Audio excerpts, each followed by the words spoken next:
Manawatū Gorge short list of alternative routes revealed.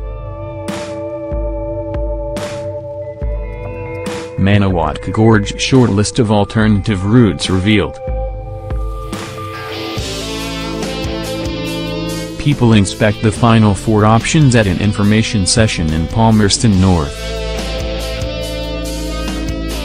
An alternative to the road through the Manawatū Gorge could take up to 7 years to complete.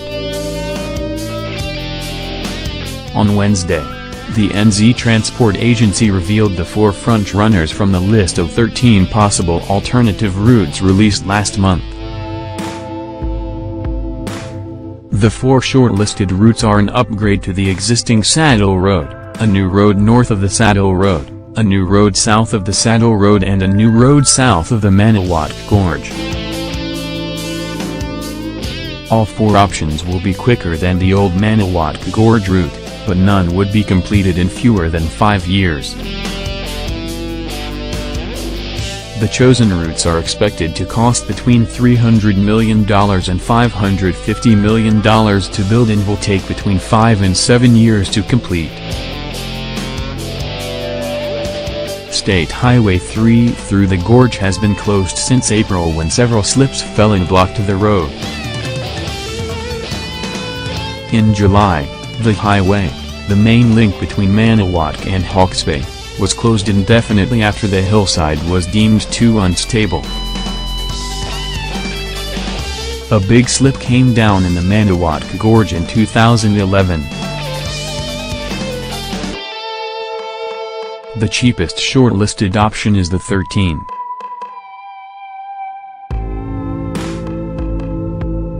$8-kilometer Saddle Road upgrade, which is expected to cost between $300 million and $400 million and take between 5 and 6 years to complete.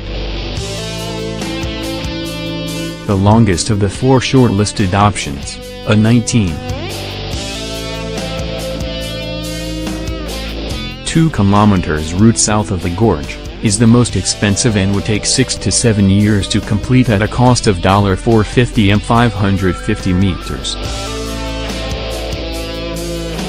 Maps released by the agency showing the alternative routes depict corridors about 300 meters wide, NZ Transport Agency Regional Transport Systems Manager Ross Jansen said. The exact route would then fall somewhere inside that space. Mario Callahan from GHD answers questions as the 4 final options for gorge alternative routes are unveiled to the public in Palmerston North. Jansen said the agency now better understood the complexities and the size of the project. The new time frames were conservative, he said.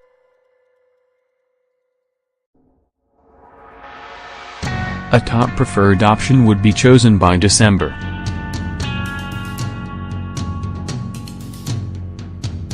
"13 possible alternatives to the Manawatū Gorge have been narrowed down to 4.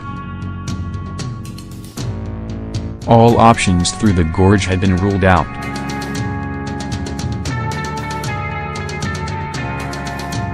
A full tunnel through the gorge could have cost up to $2.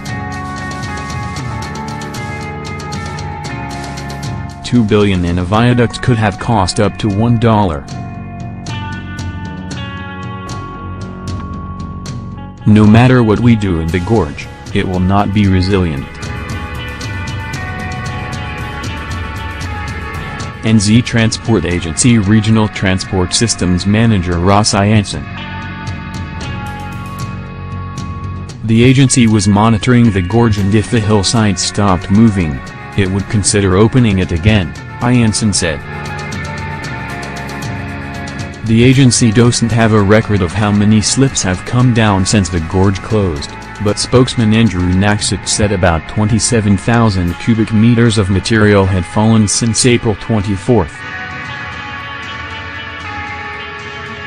About 10,000 cum has been taken out of the gorge and about 15,000 cum of material is still on the road.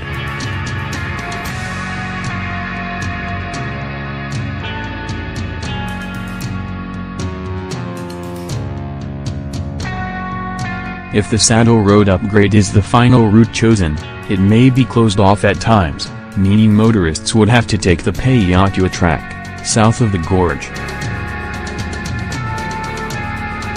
However, most of the work would take place off the existing road, so it was hoped traffic would not be affected too much if it was chosen, Jansen said. Public meeting to discuss the options was held in Palmerston North on Wednesday, while further meetings in Woodville and Ashurst will be held on Thursday and Friday, respectively. Reactions favor one route.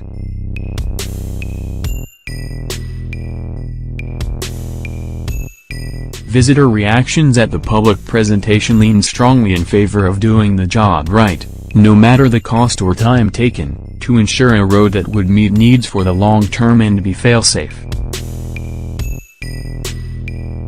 Of the people spoken to by a Manawatū Standard reporter, almost all favored the southernmost route, which starts immediately north of Palmerston North. Palmerston North retiree Joseph McKee said the geology of the land under the northern three routes was soft and prone to landslides that could cause road closures. He said the new road would need 4 lanes or regular passing and slow bays, so trucks creeping up the slopes did not slow traffic. You've got to do it properly.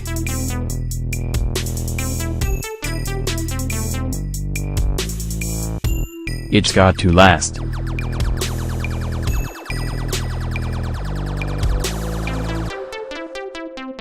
Longtime Ashurst resident Jenny Olson, who now lives in Palmerston North, favored one of the routes close to Ashurst, as the infrastructure could help open up subdivision of rural land.